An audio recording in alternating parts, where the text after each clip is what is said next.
যখন আমরা ব্যাঙ্গালোর থেকে মুম্বাই ট্রাভেল করছিলাম, ট্রাভেল করার আগে প্রত্যেকবার না আমার একটু মনে হয় যেন কে জানে এইটা নিলাম কিনা ওইটা নিলাম কিনা।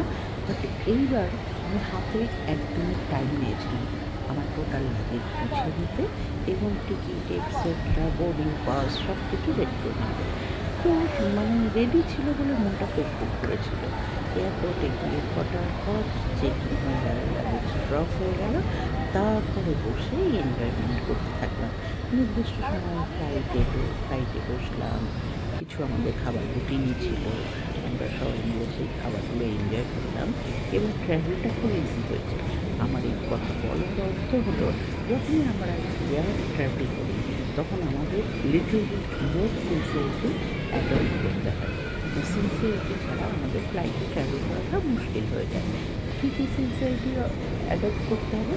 আমার নির্দিষ্ট ব্যাগ তাতে প্রপার তালা দেওয়া আছে কিনা, এবং আমার কোন ব্যাগ কার্গোতে যাবে, কোন ব্যাগ হ্যান্ড ব্যাগ হবে, তাদের প্রপার ওয়েট এগুলো মেনটেন করা আমাদের খুব দরকার।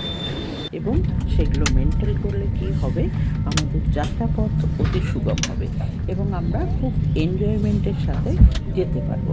আর আমরা যেগুলো, হ্যাঁ, এর মধ্যে বলি, আমার একটা মিস্টেকের জন্যে একটা ব্যাগ আমার আটকে গেছিলো। মিস্টেকটা ছিল সেই ব্যাগের মধ্যে আমার খেয়াল করিনি একটা ছোট্ট সিজার, সেটা যেহেতু পেপারে র্যাপ করা ছিল তাই আমি দেখিনি, ওইটা আমাকে